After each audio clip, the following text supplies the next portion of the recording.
Hello everyone and welcome to WGBS TV Live, brought to you by SupermanHomepage.com, the #1 Superman fan site in the world. My name is Steve Eunice, and in this our February 11th 2020 show, we've got a very special guest in the form of Colin Chilvers, who we'll be speaking to in a second. He was the special effects guru on Superman the movie and others. We'll also be talking about other topics tonight after our half-hour interview with Colin. But to let you know how all that works and how you can get involved in tonight's show, let me introduce you to my co-host, Mr. Michael Bailey. Hey, Mike. Hey, Steve. Now, WGBS Live is obviously for Superman fans and fans of the character, and especially tonight, fans of Superman the movie. And because of that, we want to hear from you as we're going. So about halfway through the show, and if we don't have a lot going on, which tonight we kind of do, we want to hear from you. So how do you do that? Well, you're going to use Skype. Use Skype, search for Superman homepage, send us a message that you'd like to be on the show, and we'll try to get to you. Now, there's two quick things about that. One, wait for us to get to you. Don't message us or try to call in, because that can mess things up a little bit. And two, if you do have an external speaker as you're watching WGBS Live, please turn that down, because we are on a bit of a delay, and that can kind of cause things to screw up a little bit. Indeed, and for everyone who is tuning in live via YouTube, we ask you to participate in the comments there at the bottom of our YouTube video, and Michael and I will respond to those questions and comments as the show continues. But as I said, we're honoured to be joined by a special guest tonight, Mr. Colin Chilvers, the special effects man on Superman the movie, Superman 2 and Superman 3. And the video, as we go, will chop and change between the live, the active speaker side by side with me, so we apologise for the way that will work tonight. But welcome, Colin, and thank you for joining the show. Thank you, guys. It's a pleasure to be talking to you. Now, what time is it there? Well, for me here in Australia, in Sydney, it is 2:30 p.m. on a Wednesday, and for Michael, who's in the States, it's... What time is it there for you, Michael? It's 10:30 on Tuesday night. Okay, so he's on the East Coast. Yeah, he's on the East Coast, and we welcome everyone around the world, wherever you are, joining us for this very special edition of WGBS TV Live. Well, Colin is our special guest, as I mentioned, and for those of you who may not know who Colin is, Colin, can you please introduce yourself, give us a like a bit of a background on your career in special effects, and specifically your connection to Superman? Sure. Where do I start? I started about 1967 working on the Battle of Britain.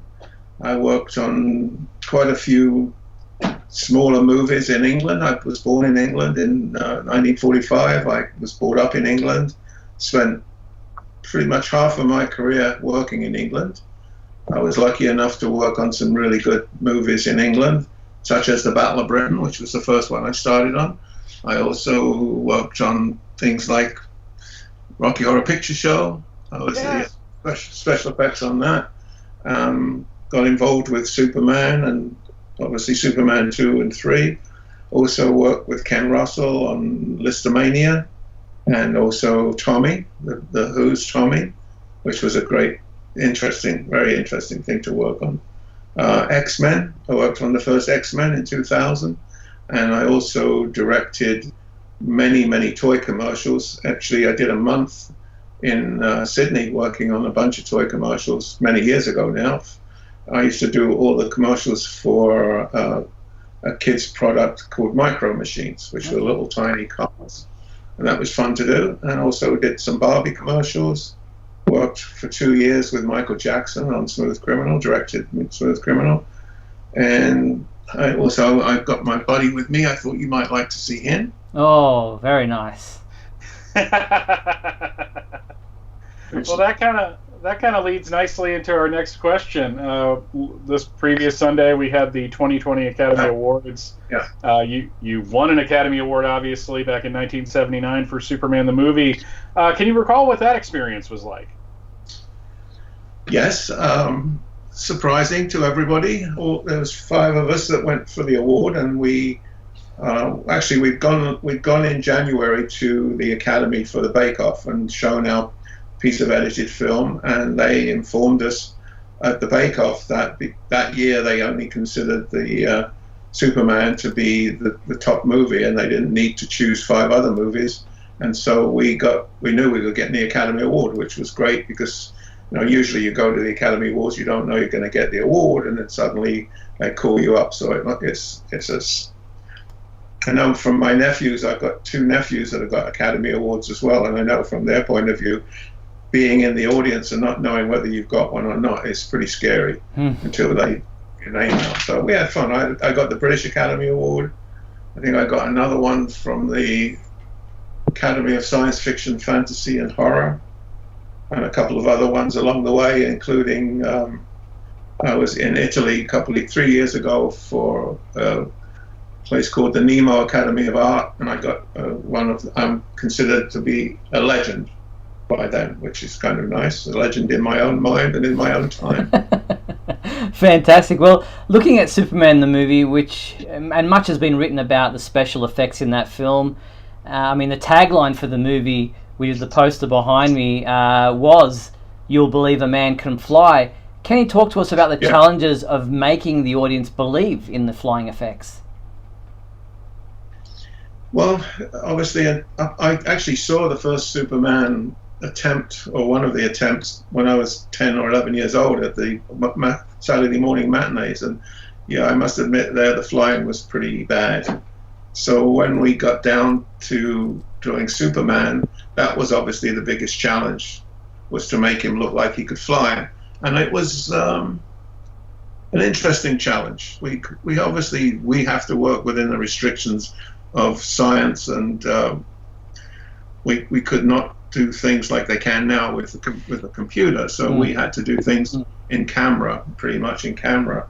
And we devised, in the end, we tried some really weird things to do. I had a Superman that I could shoot out of an air cannon with a pipe up his rear end. I mean, that was obviously a dummy Superman. And I had some small ones built. We even tried flying a radio-controlled model of Superman, which had to look like a delta wing. That wasn't successful. But in the end, we devised 5 different methods of flying Superman. And that involved everything from just having I guess in Australia you call it a seesaw, in States they call it a teeter-totter, which was something that Chris could step on, and we had counterweights on it, and when he stepped on it, he did his thing to take off. We pushed down on the teeter-totter, and he'd grab a bar and pull his legs up, which made him look like he could take off. And after that, we had the wires. We had him on a pole arm through a projection screen, which we could maneuver him around on. So we had a blue screen, various ways that we could fly, and all had to be coordinated by doing storyboards, so we know which aspect of the flying we could use for each part of the storyboard. Fascinating. Now, I believe Chris, being a pilot himself, played a major part in making the flying effects believable. Was his piloting skills helpful in making it look good? Absolutely. Especially when we had him on this pole arm, it was actually at that time a new process called Frontscreen Projection, which involves having a camera and a projector at 90 degrees to each other, and you have a front surface mirror, and the projector projects onto a reflective screen, like you see on police officers' clothing. It reflects the light back, so it would reflect the image back into the camera, and it had to be on the same axis as the camera.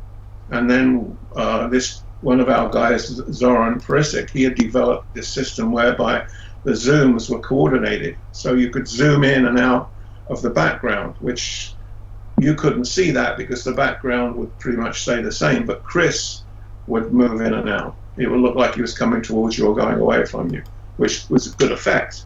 But then the pole arm that we had Chris on, we had a hydraulics on the end of it. We could maneuver him, move him from side to side and up and down and so forth.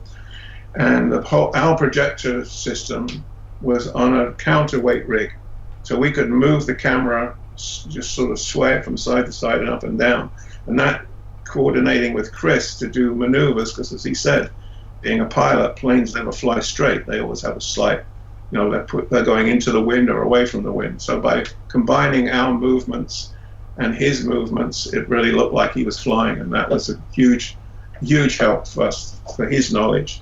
But of course, he also had to be in complete coordination with Bob Harmon, who was my wire flying guy, so that whenever they did any maneuvers, they really had to know each other was doing what each other was going to be doing at any one time. That was especially important when Chris was taking off and landing on the wires. Otherwise, it would look a bit silly if he kind of bent down and just jumped up in the air without taking off. So Bob had to be on the wires and make sure that he took off at the right time. So it was something that took a while for them to coordinate together. But Chris was such an amazing artist and an amazing person that he really got used to it very quickly. Fascinating. Now, how closely did you work with costume designer Yvonne Blake, and what challenges did the Superman costume and cape pose for the flying and special effects? Well, obviously Yvonne, I think she was tearing her hair out at times, because obviously we had Chris on this rig that he used to lie in a fiberglass body suit on the gimbal, so that had to be dressed to make it look like there was nothing under it. When he was on wires, he had wires around his wire harness. They had to be disguised. And then the cape, when we first started with the cape, we tried various materials. But whatever we did, the cape, if you just use a wind machine, the cape would wrap itself around Chris. And actually, one of the guy I used to work for many years as a younger effects man, and I brought him onto Superman, a guy called Les Bowie. Les devised a rig that we used in the end, which would fit onto Chris's back, and it had a whole series of the ends of fishing poles, and they were on cams that would vibrate up and down. And by them vibrating with the cape fixed to them, then we put wind on it. That was giving the illusion that he was flying, and we could actually vary the speed of them as well to make it look like he was going a lot faster. Fascinating. Now, Superman the movie opens on the planet Krypton with Marlon Brando. What was it like working, or how much time did you spend working with Marlon Brando on set? We had Marlon Brando for 10 days, and he was sick for the whole 10 days. He had a terrible cold when he arrived, and he didn't get rid of it for the whole 10 days. He was a total gentleman. He was professional. He knew that what his job was, and we explained to him what we were doing when we were having these big crystals pushing up through the ground and dropping stuff around him. So, as long as you rehearse it all, and we made sure there was nothing there that could really do them any damage, and make sure they kept away from where the holes were in the ground. It was fun. He was an amazing man, an incredible actor, and I think made that part really rock. Now, probably the most iconic scene from Superman the movie was the helicopter rescue scene. Between full-scale sets and miniatures, what was the most challenging aspect of making that sequence? Well, strangely enough, it was trying again to defy physics, in as much as we bought a helicopter that had crashed, and we rebuilt what we needed, took the engine out and so on, rebuilt the helicopter. I knew that I would have to hang it through the rotor blades, because that was the center of gravity. Easy enough sounds a bit strange, but to build a rig on top of the 60-foot roof that we could use to make the helicopter look like it was gradually tipping over, and to fly the helicopter was not a problem. But the problem looked to me to be, and I spoke at length with Jeff Unsworth about it, was that the rotor blades of the helicopter were supposed to be going around, I think there was 300 revs a minute or something, which we could never achieve with full-size rotor blades. We just didn't have the power. We didn't have a real motor in there. Remember, we got the wire going through the center of the rotor blades. So I looked at a bunch of footage of helicopters flying with Jeffrey, and we noticed that really the helicopter blades are going so fast that all you're seeing is from the center of the blades to maybe 10 feet out towards the ends. So we made blades that were only 20 feet, 10 feet on either side of the road of the spindle. and painted them very shiny black, and then just tapered off the shininess towards the end. And I think I used a couple of starter motors from trucks, so we could get them going around a fair whack of speed. And all you was really seeing, the way Jeffrey lit it, was the light flashing off those centers of the blades, which gave the illusion. And I never known anybody that said, well, we knew how you did that, before we've told them how we did it. It was fun. That was fun to do. That was the biggest challenge, because, again, it was going against physics. We couldn't make real helicopter blades go fast enough. So that's why we had to do it that way. It's like the bus, the bus in Superman 2. Yeah. Which was a full-size bus, and the villains had to throw that bus. Well, that bus, a real bus, we could never have got the speed that we needed out of it, throwing it. So I had a miniature built, which was about 10 feet, I think, 10 feet, something like that, which was all built out of lightweight materials, aluminum and lumber, steel, and wood. So we could hang that on wires, and we had that maybe 15, 20 feet in front of the villains, and as the villains did their throw, we had to coordinate our wire pulling so that it looked like they were throwing the bus. And in that way, the bus was light enough that we could really give it a yank to make it look like they had thrown it with some force, because you could never have moved the bus that quick. Now, you mentioned miniatures. Miniatures played a huge part in Superman the movie and Superman 2. Yeah. From the helicopter sequence to the earthquake to the Hoover Dam to the fight in Metropolis that you were just talking about. Yes. In many respects, with the use of computers today, films tend not to use miniatures as much. Do you feel this is a lost art? Yes, indeed. Especially foreground miniatures, which is what I mentioned. The bus was a foreground miniature. When Chris pushes the big rock to start the avalanche to stop the dam waters, that was a foreground miniature. The actual scene looking down into the valley, that was obviously a full miniature. Derek built the huge Golden Gate Bridge as a miniature. Also, in Superman 2, when all the trucks and cars are rolling down the street, that was all miniature. So, yeah, in those days, you used a lot of miniatures. Now, you not only worked on Superman the movie, but you obviously also worked on Superman 2, which was filmed at the same time for the most part. And you also worked on Superman 3. Do you feel the special effects improved with time from the first two films to the third, or were there budget constraints that hampered maybe what you'd planned to do on Superman 3, or what you would like to have done with Superman 3? It didn't feel like it. I mean, I think we probably, if anything, there was less budget constraints on the second and the third one, because the first one had been so successful.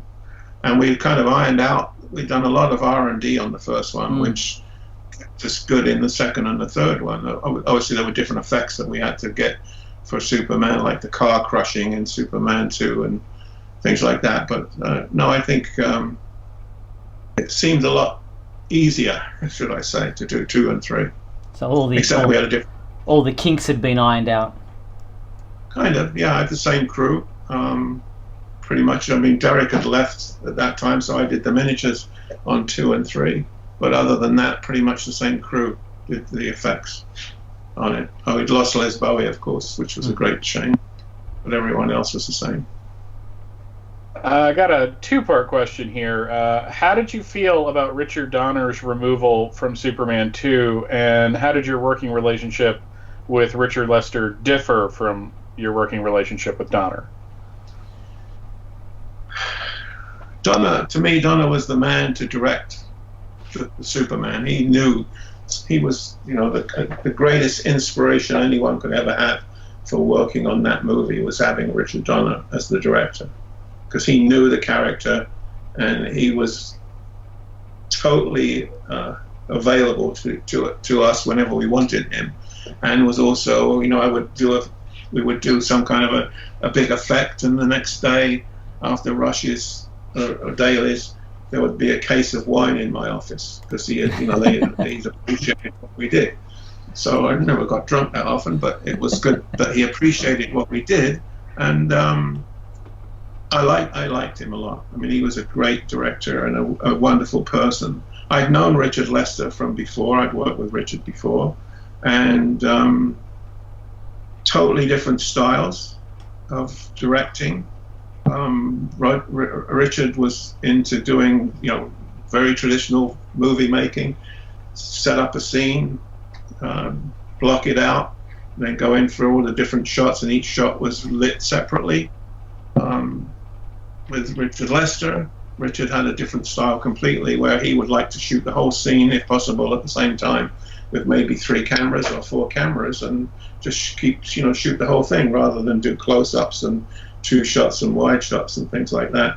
Also, Richard, I think by that time, Richard Lester, he was far more ready to say, no, this is a script, this is what I want to do, you come back when you got it ready to go.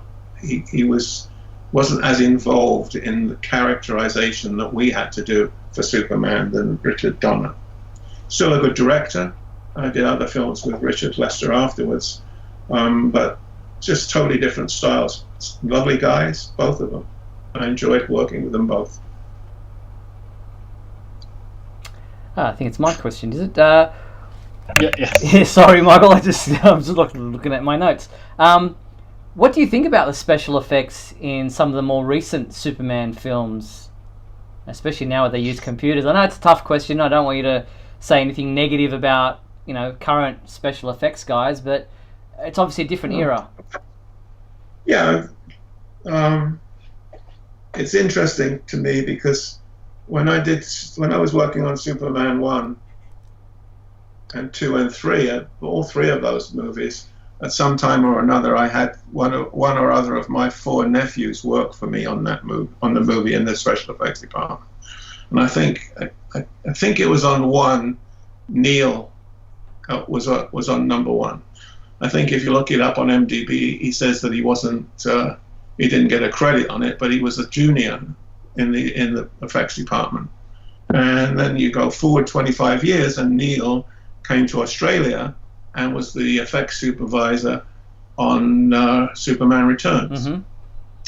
And Neil actually called me from Australia because he was looking to see if I had one of the cape rigs, because they were having problems themselves with the cape. So I didn't have the cape rig, but I explained to him again how we had made it work. So I think he had them made while he was in Australia. But then looking at, I mean, I would love to have had the technology that we have now then, because I think with somebody like Richard Donner, it would have made the film better without it looking like every other movie these days, which is what bloodbath and all the buildings are falling down and everything else. I think that the Superman 1 was kind of simple in a very nice way. I don't mean that in a bad way, but could concentrate on the characters and the personalities a lot more now. I mean, I love the Avengers films, but I always find them so overdone with, they have to kind of have a whole tower block collapse rather than something more local. And I don't think you have the same feeling for the characters that you do when you did for Superman. No. Does that make sense? Yeah, no, fair call. Okay. Now, you also directed 5 episodes of the Superboy TV series that started in 1988. What was that experience like, and how did that all come about? Well, that was the same producer, that was Elias Holkin, who was the producer on the Superman movies, and Bob Simmons, who was the co-producer on 2 and the production manager on 1. And they were doing it in Florida, so I went down to help them in Florida, and it was interesting. Budgets were pretty much minimal, and we tried to do the best we could. The scripts were not coming as fast and furious as they needed to, so a lot of it was kind of made up as we went along, but it was still fun to do. I enjoyed my time in Florida, good cruise. I think Bob Harmon came over to do the flying for me, and unfortunately, I did 3. I don't remember. Did I do 5 episodes? I did anyway. I did episodes in the first season, and after the first season, the actor that was playing Superboy couldn't come to an agreement with him, and he didn't do the rest of them. So I only did the first season. But that was fun to do. It was interesting to go back to doing it from the point of view of directing it rather than just doing the effects on it. Yeah. Now, you've recently published a book titled Believing a Man Can Fly, Memories of a Life in Special Effects and Film, which you co-wrote with Aaron Lamb. Was it always an ambition of yours to write about your life and career in Hollywood? No, not at all. I met Aaron through I guess I'd done something for local college, Niagara College. I'm on the advisory board of Niagara College, and I used to go and talk to the guys there, to the students there, and a student or an ex-student there happened to be a friend of Aaron's, and Aaron is a nut for Superman, or most movies, but he had, it was the first movie that Aaron saw when he was 5 years old, and he knows more about Superman movies than I do. I mean, he took his wife out to Calgary and to all of the locations that we shot, and poor woman had to go sit through him finding places like the Kent House and having his picture taken.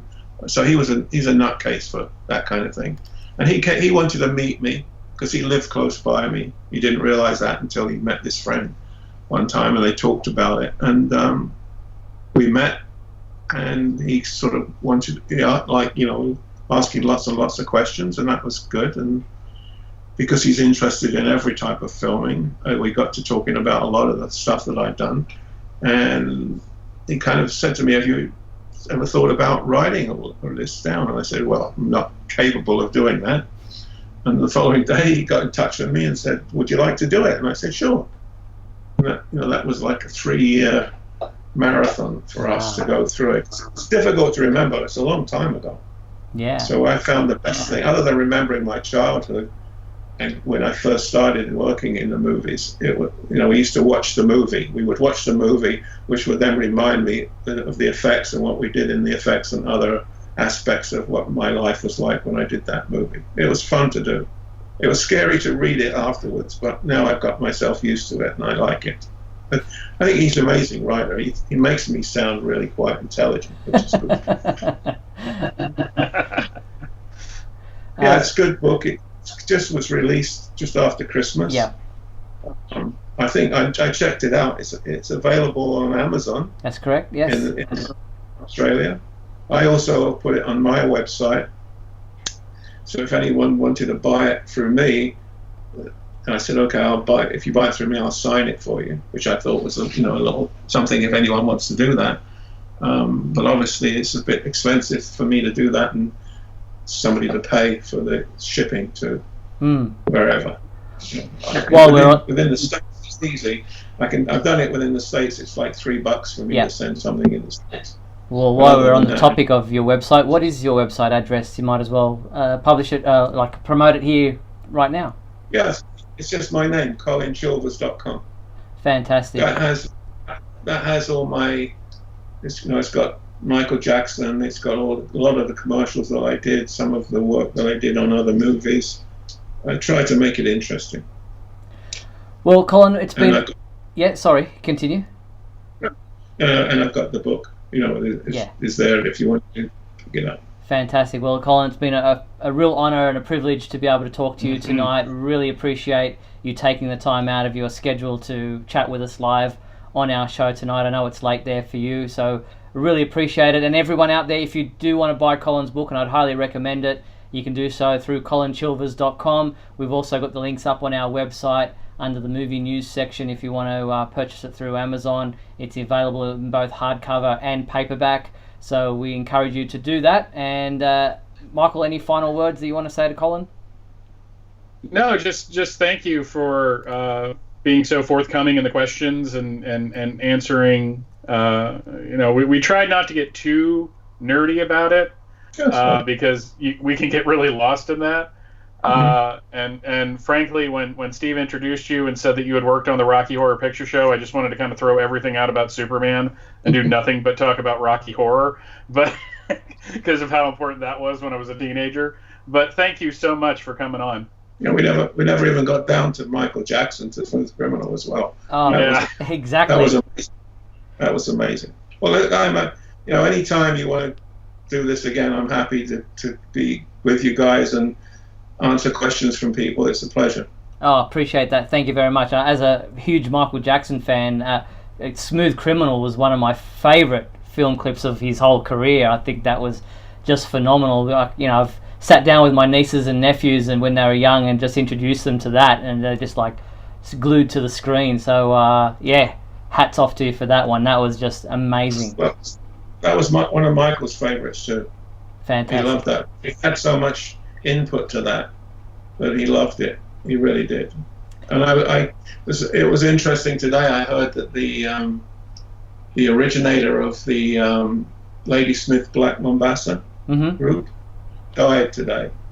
Oh wow! And we had them on Smooth Criminal. But if you watch the whole movie, at the end of the credits, we had them come onto the set and sing, because they had got a song that they had made for Michael. Have you seen The Moon Walking? Oh yeah, the moon is dancing. Michael. Yeah, but it was amazing, incredible. It was good fun. I've been very lucky to work with some really great people, amazing people. Well, we're very privileged to have had you on the show tonight, and you're welcome back anytime you've got anything more you want to add about Superman. We'd only be too pleased to have you back on, and as I said earlier, we really appreciate you taking the time on such a late time of your evening to chat with us live tonight. Anytime, you know where to get me. Thanks, Colin. Really appreciate it. Thank you very much. Thank you. Bye-bye. So that was Colin Chilvers. What a fantastic gentleman. I'll just get Michael back on the... I think you're still there, so let me just see why... You're still here, but you're not on my screen, so let me just finish that there, and I will get Michael back on quickly, and we'll continue on with the rest of the show. Michael is joining me again now. There he is. You're back. Alright, we're going to take a quick break. We're going to play some messages. We'll recap what we just heard with Colin, and then move on to the rest of our show with some of the news that's happened this week. Back shortly, right after these messages.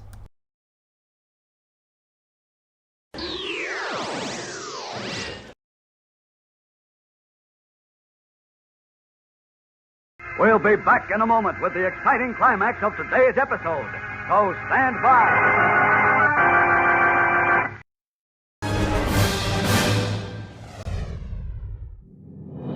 Look, up in the sky. It's a bird. It's a plane. No, it's SupermanHomepage.com, the #1 Superman fan site in the world. SupermanHomepage.com, covering the world of Superman from the 1930s to today. News, reviews, rumors, and reports. SupermanHomepage.com for all your Superman comics, TV shows, movies, cartoons, radio shows, and more. Everything you ever wanted to know about the Man of Steel and more. SupermanHomepage.com. Thanks, Superman Homepage, for all the support over the years. I really appreciate it. I'm Matt Balmer. I'm the voice of Superman in Superman Unbound, and this is the Superman Homepage. Right here on Superman Homepage. Attention, Superman fans. Superman glasses are coming to Taco Bell. That's right. Taco Bell is offering Superman glasses. With exciting scenes from the movie. There's 6 of them. Every time you buy a medium-sized Pepsi-Cola, you can buy a Superman glass. But supplies are limited, so hurry down to your Taco Bell and start your own collection of Superman glasses. Superman glasses, now only at Taco Bell. And we're back on WGBS TV Live. What a great interview. Yeah, I wasn't kidding when I said I just wanted to talk about Rocky Horror. Because I had forgotten that he was part of that, and I was one of those teenagers that went to the midnight showings and threw toast at the screen and stuff like that. So it's just funny, I joke how everything comes back to Superman, but it really does. Just phenomenal. I'm a massive Michael Jackson fan. As I said, Smooth Criminal is one of my favorite video clips, and to know that he directed that, it's just what a career. Yeah, I mean, when we think about the people that normally we talk about, because usually it's the stars, because the stars are the most visible, part, and they're the ones that go to conventions and they give talks and stuff. And you really, especially for Superman the movie, I think it's really easy to forget what a sea change that was in terms of special effects, because Star Wars came out the previous year and kind of blew the doors off of doing like space opera and battles and such in space and makeup, but Superman really just showed that you can make real things look fantastic. And it was like 2 years into, like, in the second season of The Greatest American Hero, which premiered in like 1981, they started using, because it finally became cheap enough for them to do so, the rear projection. So then the flying looked more like Superman the movie. So it's not like they did it for that one movie and no one ever used it again. No, exactly. And as you heard, Superman Returns, they're trying to use the cape flappers that they'd created in Superman the movie. And he calls his uncle and says, and I heard the interview that Caped Wonder did with Colin last week, or a couple of days ago, and Jim Bowers actually owns one of those cape flappers. He said, if I'd known you needed it, I could have helped out, but they obviously built new ones for Superman Returns. But yeah, some technology just is required, doesn't matter what year. It's amazing how people, like, you don't think that, even though it's more modern, that they would have similar problems. I remember on one of the special features of the Lois and Clark DVDs, they talked about how difficult the cape was to get looking right. And I'm like, well, Superman the movie did it like perfect, so why don't you just go talk to those guys? Or Von Blake, who could have told you how they made it work. So yeah, indeed. All right, well, let's get on to the rest of our topics for tonight, for the final 20 minutes of tonight's show. And at the top of our list of things to talk about is the fact that the Kent twins have been cast for Superman and Lois, the TV series. We now know that, I'm just getting my notes up right here, we now know that the two gentlemen, the young teenagers, Jordan Elsas and Alexander Garfin, have been cast as Jonathan and Jordan Kent. Yeah, they look appropriate for the roles. I mean, they kind of look like they're the kids of Jonathan. I mean, of Clark and Lois, in all honesty. And they really went for that, like, kind of like, not, I don't want to say jock, but kind of like captain of the football team look. Yeah. And the other kid looks like he could be really moody. So yeah, that too. Well, Jonathan is clean-cut, modest, and kind-hearted, with an "aw shucks" attitude that somehow doesn't seem dated. A three-sport athlete who's already garnering attention from college and pro scouts. And as you mentioned, the other is Jordan, wildly intelligent, but his mercurial temperament and social anxiety limit his interactions with people, and consequently, he spends most of his free time playing video games. Yeah, that kid playing Jordan looks like he could be Tyler Hoechlin's son. He really does. They have a very similar facial structure. Yeah, I think it's an older photo than the one we showed there. The one on the right there seems a lot younger than the one that I'm currently showing now, which he looks more mature, and you could see him and Jordan Elsas actually being brothers. It's funny that Jordan Elsas is playing Jonathan, where Alexander is playing Jordan. That's got to be confusing when you're sitting there talking lines and going, "Are you talking to me as me, or are you talking to me as my character?" Or yeah, yeah. I'm really I'm glad that we're getting some casting notices. I think a little too much of the plot and the seeing the stuff that's like hitting, articles and the hype sites. And I'm like, maybe we should like save a little bit for the show. Yes, maybe, please. Now, people asking, didn't they just have one child beforehand? Where's the twins come from? Well, after Crisis, with the changes to the multiverse and the Earth becoming Earth Prime, they now have twin boys. So not just one son, but twins. Yeah, it was really smooth, and I could see where you may have missed it, because it was after everything was said and done and he was flying home, and Lois just has that line. It's just like, you got to help with the twins, and it looked like he was confused by it. Yeah. But Crisis does weird things, but it was something they hinted at in the first part of Crisis, where Clark said, "I always imagined us with 2 kids." So it was kind of a nice little bit of foreshadowing on their part.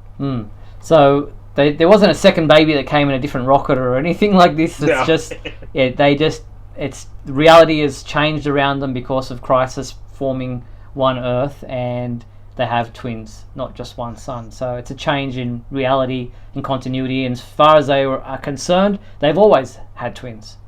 Yeah, it's one of those weird things that reality changes. We're just going to kind of them. have to. It's the same. The same thing happened at the end of the Crisis in the comics too. I mean, for about 8 months after the Crisis was over, or 7 months, I guess I should say.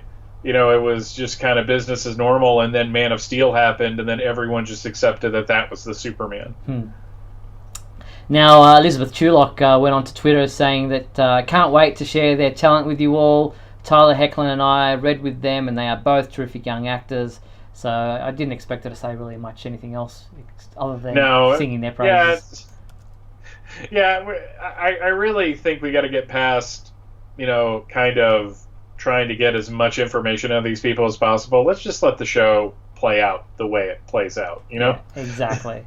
Now, looking ahead to Supergirl, we've had a couple of weeks off, which this Colin Chilvers interview tonight came at a perfect time because of the fact that we haven't had any Supergirl episodes to talk about over the last couple of weeks, and news has been pretty thin on the ground. But this Sunday now, we have a new episode. It's the second episode of the two-parter, which was titled... what was it titled? Back from the Future. Back from the Future. This is Back from the Future Part 2. I think I still have the promo primed for you guys to check out. Maybe not. I can bring it in very quickly so we can have a look at and refresh where things are at for the upcoming episode of Supergirl airing this Sunday. Would you like to go out sometime? Like a date? Given who I am, how am I supposed to date someone?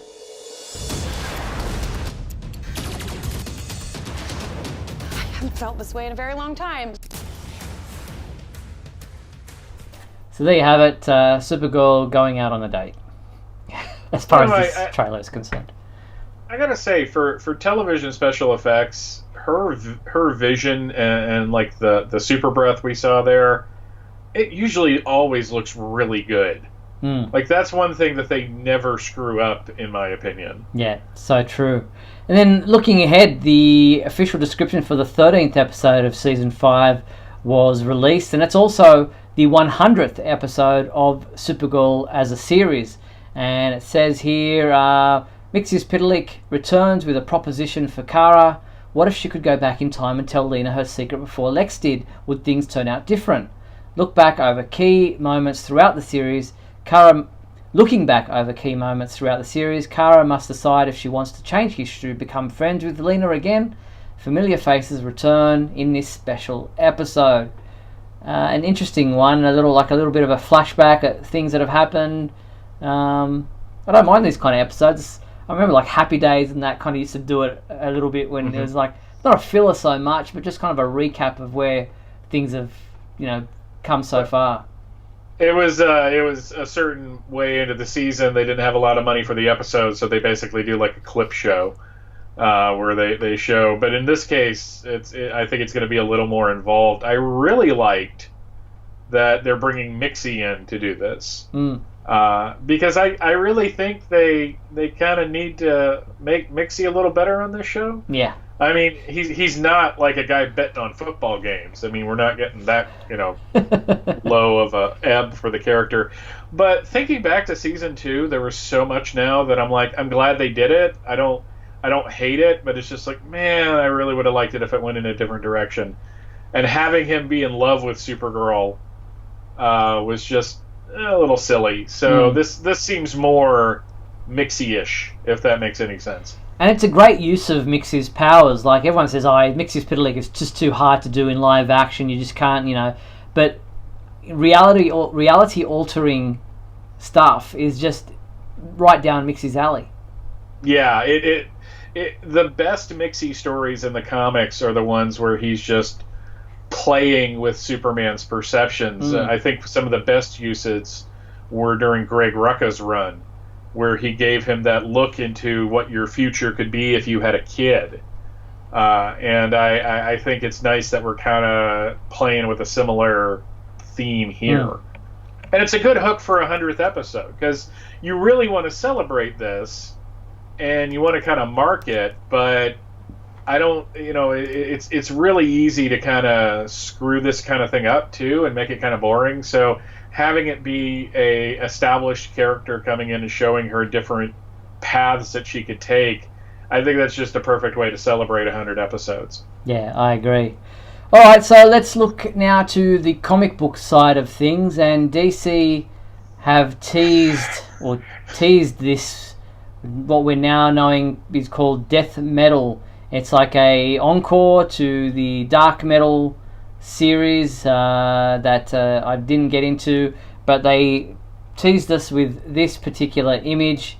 There it is. Get ready for the encore. Scott Snyder, Greg Capullo. The mayhem is imminent. What do we make of this image of a long-haired Superman with an arm that looks like Darkseid's arm, one that's bandaged? I mean, there's not really too much to say. I mean, I was a little snarky on Twitter last night because it kind of looks like Conan is cosplaying as Superman. Not Conan O'Brien, like Conan the Barbarian. So technically, this looks like Jason Momoa cosplaying as Superman. But, the metal thing was always supposed to be this extreme versions of these characters anyways. So, but to me, I look at this image and I'm like, this is really what they want Superman to be. Deep down, I think there are certain people in charge that this is what they wish they could do. And it makes me also really happy that I'm not really getting anything new that is part of a major storyline or the ongoing stuff. Like, I'm cool just to kind of pick up the 100-page giants when they come out, and Superman smashes the Klan and that kind of stuff. It's, again, if it's something that somebody looks at that was, wow, that's really awesome, I hope that I'm looking forward to that. Man, have at it, Haas. Seriously. If that's where you want to hang out, that's great. I don't need death metal Superman. I really don't in my life. Fair enough. Well, the official announcement about exactly what is happening will be posted tomorrow on our website. I've just got the announcement. We are allowed to post the full details about this in a press release that will be up on the website at 12 p.m. Eastern Time tomorrow, February 12th. So 9 a.m. Pacific Time, the press release will go up on the Superman homepage. Michael's just getting a preview of it in my file as I'm opening it right now. But so we look forward to being able to announce that tomorrow for you, for those who are interested. I've liked Scott Snyder's work, especially recently on Justice League. He's been doing something, writing some really good stories and a really great saga over there. So I'm kind of interested to see where he goes with this here. I'm not sure exactly what's happening there with Superman. We also saw another image of Batman on like a Lobo type bike thing. That Batman image is just like screaming for a Meatloaf Jim Steinham soundtrack. It's just like, fires are screaming in the fires of hell and we're down in the valley tonight. I mean, seriously. Very good. So, we'll wait to see tomorrow exactly for the full announcement. So check out the Superman homepage at that time, as I mentioned. But we also got a first look at Lois Lane number 9, as I bring up the images for you guys to check out here. Lois Lane number 9 comes on the back of Lois Lane number 8, which is available tomorrow, and the review will go up on our website tomorrow. In the wake of a second attempt on her life, Lois takes the unprecedented step of telling Superman to back off. As the kiss of death circles for another try, Lois's search for answers takes her back into the political spotlight, while Renee uses a Gotham connection to find answers to another set of questions entirely. Huh. That's again, it sounds like Lois is definitely like something I'm more likely to check this out later down the road than I am the current Superman stuff, because Rucka has such a great handle on that character. He has her voice down like to a T. Yeah, so it's Greg Rucka's very rarely a miss with his writing. He, like you said, he's got Lois Lane's voice down perfectly. Lois Lane number 9 will come out Wednesday, March 4th. So make sure you check that out. And it's been a little bit of a slow run at the moment, but Rucka, as I said, is one of those writers that most people really enjoy. Alright, let's look elsewhere to what's happening this week in the world of Superman. And here are the comic books, as Michael's dogs go nuts in the background. Yeah, they're having a bit of a row outside. Here we are. This is what's available this week for comic book readers. We have Supergirl number 39, which is available in this variant cover. A very cool rain-soaked variant cover. Also available this week is Superman number 20, At the Mercy of Mongol, and that is also available in a Heat Vision variant cover. And then also out this week we have Superman Heroes number 1, looking at the reveal of Superman's secret identity to the world from the hero's perspective.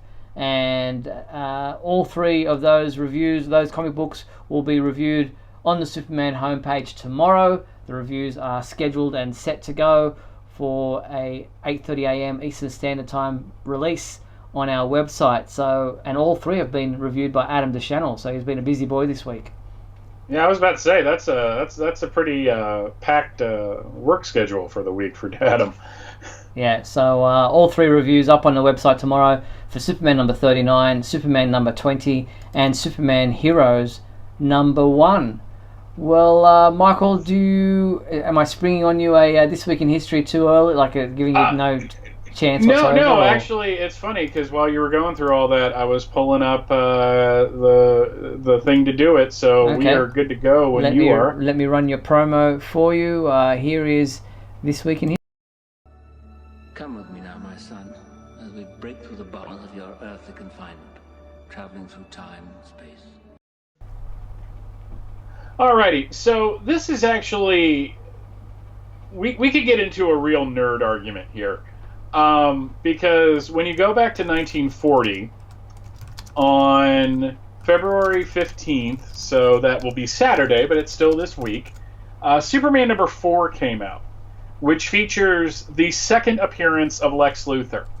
But technically, it beat Action Comics number 23, which is his first appearance, by like almost 2 weeks, by a week or so.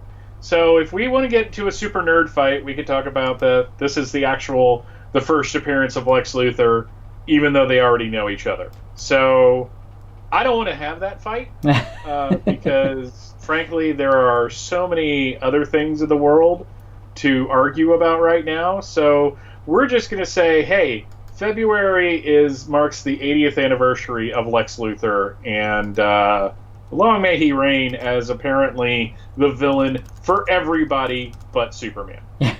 In all honesty, this is a pretty packed month for him. On February 15th, 1950, you had Action Comics number 143, which has this awesome cover of the Bride of Superman. You don't know what she looks like.